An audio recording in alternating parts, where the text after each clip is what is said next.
Hi, I'm MissPlissken, and today I'm building an Art Nouveau style build inspired by a place called Villa Zanelli. I love the Art Nouveau architectural style, and I was thrilled when the Realm of Magic game pack came out with the Art Nouveau theme.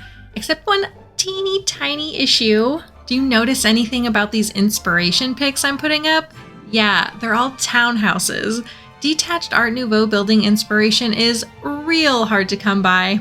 Thankfully, I did find this detached Art Nouveau building. I have no actual data to back this up, but I swear 99.99% of Art Nouveau buildings are townhouses with shared walls. That's something I'd like to see come to The Sims actually, legitimate city building abilities, so these fantastic townhouse buildings can be integrated more naturally into the neighborhood.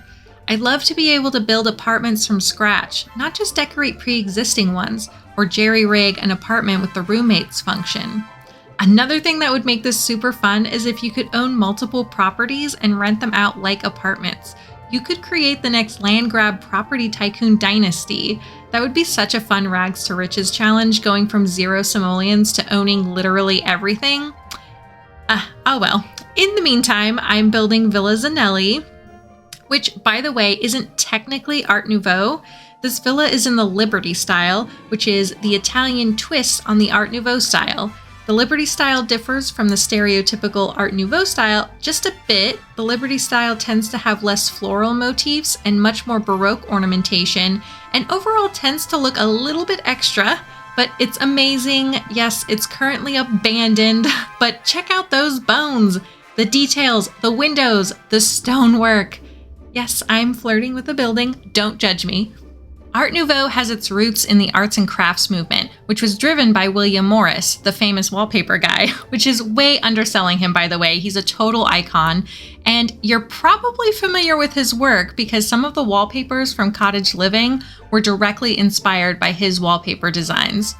This is definitely not the last time I'll be talking about the arts and crafts movement because it was the genesis for a lot of very different design aesthetics. So, to be continued in a later video, but for now, back to Art Nouveau. Architects and artists in France and Belgium kind of ran with the anti-industrial celebration of the decorative arts, which was established by the arts and crafts movement, and they kicked off the Art Nouveau style. One of the reasons why I love the Art Nouveau style so much is that it was born out of a desire to create a wholly new aesthetic, not something that was a revival of a previous style. It still does take some inspiration from other styles though, twisting delicate Gothic framework into plant-like asymmetric tendrils, and pushing Louis XV style metalwork into organic, physics-defying territory. The organic, asymmetrical line work that Art Nouveau is known for was so fresh at the time. There are a lot of asymmetries in Art Nouveau art and architecture, but it doesn't feel unbalanced if it's done correctly. The Art Nouveau movement was so incredibly innovative at the time, in part due to new materials being invented that allowed for novel design implementation. In the 19th century, new industrially produced iron and glass made it possible to construct these buildings with show-stopping opalescent stained glass and exposed iron columns shaped in fluid curves.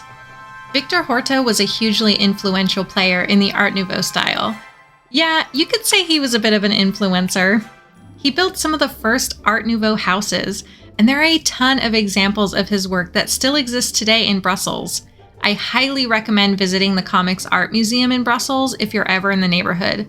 The building itself is completely gorgeous, designed by Horta in a very classic Art Nouveau style. You can see the interplay of traditional building materials with modern building materials. Well, modern for the time it was built in 1906 anyway. He often combined industrial and luxury materials in expert fashion. Part of the Art Nouveau design philosophy, especially with how Victor Horta expressed it, was for the architect to be an artist, sculptor, decorator, and furniture designer. No detail was too small or utilitarian to go without design consideration.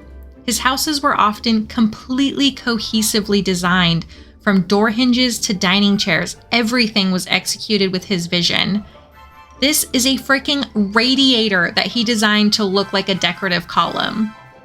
And all materials, wood, plaster, glass, and iron should be used to create a space. Not even iron and glass could escape being formed into naturalistic forms. These guys really knew how to make a static space look dynamic. Horta was obsessed with bringing light into the center of his buildings, and since the vast majority of his buildings were, shockingly, townhouses with shared walls on both sides, he had a lot of clever, unique solutions with skylights and stairwells and winter gardens or conservatories in his buildings. Along with the arts and crafts movement, Art Nouveau designers were also heavily inspired by Japanese art at the time. The wide array of natural motifs and expressive contours speak to the impact that Japanese art had on the West in the latter half of the 19th century. This stained glass window designed by Horta was probably inspired by a Japanese-style landscape. Sinuous curves, whiplash lines, and a unification of industrial and luxury materials are all signatures of Art Nouveau design. The unique details crafted with such care in every space of these buildings make them pretty difficult to replicate in The Sims, but I'm gonna do it anyway. We'll see how it turns out. Luckily, I've got a few custom content pieces that made decorating the exterior doable. The main custom content pieces I used in this build were the Paris and Colonial sets by Felixander. I used a lot of the items from the Realm of Magic pack to decorate the interior, and like I said, I was so excited when I saw the theme for that build buy mode in the Realm of Magic was Art Nouveau. I love it! However, the build mode items feel incomplete. I mean, the buy mode could use some work. Looking at you missing upper kitchen cabinets, but the build mode items, Yeah, the doors and windows are cool, but we don't have all the windows for all the wall heights, and the worst is the lack of molding details, brackets, and trim. When was the last time we got an exterior trim or frieze? The Art Nouveau style really needs extra exterior wall treatments to give it its signature flourish. Well, we do have that little awning and that balcony piece, which, yeah, I don't even know what's up with that awning, but it is not included in this build.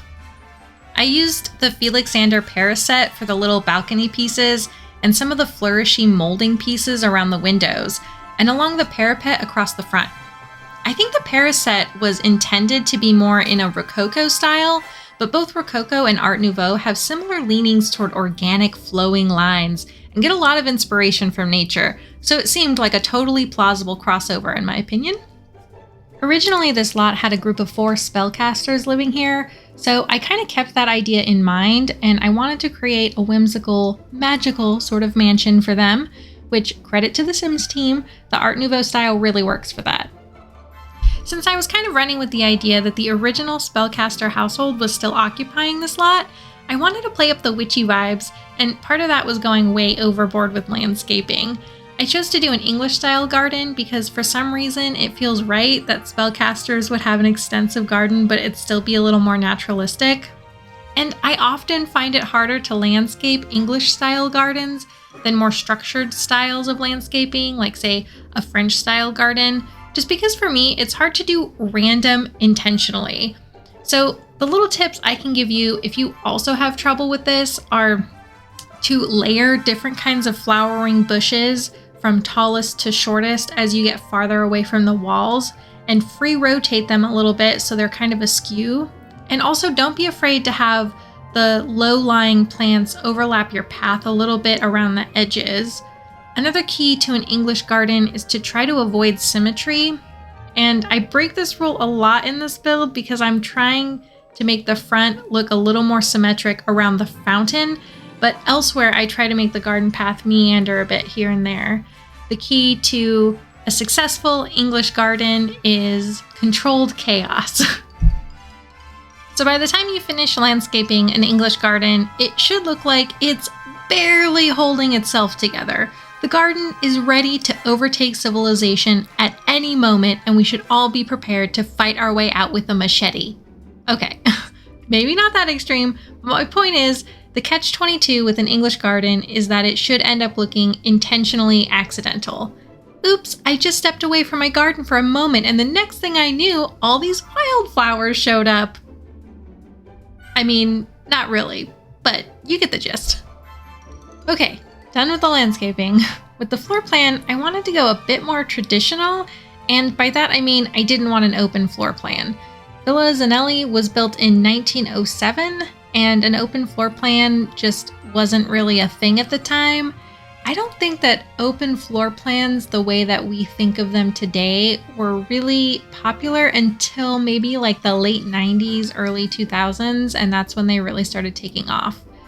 When it came to furnishing this place, I went in a more color coordinated direction than I usually do, and I wanted to color coordinate the wallpaper with the upholstery and have all the wood tones match. I know that's not always possible in The Sims, but I tried my best, and I admit that it does look, I don't know, maybe a little bit too matchy-matchy, but the method behind the madness was to give the same sort of bespoke look that a lot of these Art Nouveau architects gave to their homes that they designed. It wasn't uncommon to find complete sets of furniture designed just for one specific room of one specific house. A great example of this that luckily still exists today is the Solvay house in Brussels. As you can imagine, a lot of the time these furniture sets would get split up or moved, but this living room shows the complete set of furniture designed by Horta. Horta even designed a piano for this room. The guy was really into executing a vision just so. The living room in the Solvay house is more specifically called an enfilade, and that's basically just a line of connected rooms, except fancy. Sometimes I love learning that there's actually a name for some random idea, but other times it seems a little bit unnecessary. I don't know that I'd go around calling a group of interconnected rooms an enfilade, but I could, and I'm sure I'd only look very minorly pretentious. But then people would know that I know things. And now you know too. Impress your friends, annoy your neighbors. Enfilade. Okay, sorry about that. Should I maybe, I don't know, talk about the build or something? I'm now decorating the front hallway, and I added the suit of armor and the mosaic spear-wielding skeleton as if they could magically spring to life and guard the place. I don't know, it seemed like a good idea at the time, and it was literally the first time I've ever used that skeleton guy, so I was excited about that. Plus, he matched my color scheme, so how could I not? Moving on to the dining room, notice how I didn't use the ceiling light from Realm of Magic? Yeah, that's because it's terrible. The thing is massive and doesn't work size down because the light orbs don't size down with the light fixture, which I have to say is super annoying about some items, like candles or mirrors have the same problem. I realize it's an artifact of how those objects work in the game, but still, what's particularly annoying about not being able to size down that Realm of Magic ceiling light is that it looks very similar to some of the real-life ceiling fixtures I found when I was hunting for inspiration for this build. I don't know, I guess it just adds insult to injury. Then I created an almost comically tiny library, given how massive this mansion is. I didn't know what to put in this little room, so a library happened. Really, it's less like a library and more like a reading nook. But still, this is where the books are. And I like how the colors for this room turned out. Not quite matching, but I think it works. Gosh, this house almost looks like I'm doing a color build challenge with how matchy all these rooms are. Which, of course, I say that as soon as we get to the kitchen, which is decidedly not color coordinated in any way. But I thought the colors worked well since they all had the same sort of muted quality. I wanted this to look like a working kitchen, not a glamorous one. And I like how subtle the design of the wallpaper is. I don't really ever use it that often because it's got a bit too much flair for your everyday house, but for this kitchen, I think it works. And I'm not even sure what to say about the appliances that came with Realm of Magic. The fridge, the fridge is bad, like real bad. But you know what? Sometimes you're committed to a theme, and I was in too deep. So yeah, I used what is a literal jewel-encrusted ice box. Yeah, okay, so not sure about the choices, but moving right along to the upstairs. Unfortunately, I have no bespoke furniture in this build, unlike with a Victor Horta house. I guess I'm just not a visionary, but also I have no idea how to create custom content. But I did try to give each bedroom its own personality. 4 spellcasters lived on this lot originally, so I figured I'd give this build 4 bedrooms, and I have no idea if these bedrooms even remotely match their personality, but you've got a variety pack of themes to choose from regardless. You've got the tidy no frills look, the cluttered eclectic look, the classic try and take over the world, and too pure for this world. Of course, Too Pure for This World has an ensuite bathroom, but in real life, maybe Try and Take Over the World would have the ensuite, or maybe I'm just a cynic. This here is what I'm calling the cluttered eclectic look bedroom, and as you can see, I wasn't too concerned with keeping the Art Nouveau theme for the bedrooms.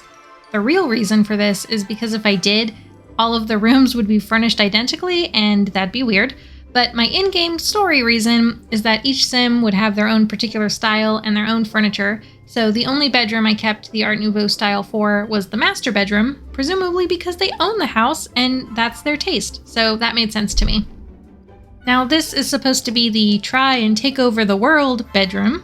The spellcaster I imagine living here is evil, so naturally we've got to go with the stereotypical evil furnishings and tchotchkes, cowplant in the terrarium, red glowing crystals, very ominous, and skulls, plus a map on the wall to plot their hostile takeover across the globe. This is the master bedroom. It has an ensuite bathroom and a too pure for this world theme. This room was so awkward to furnish. This room has the same footprint as the living room downstairs, and it's just so weirdly long and narrow, so I kind of tried to break it up into 3 distinct areas, like I did with the living room.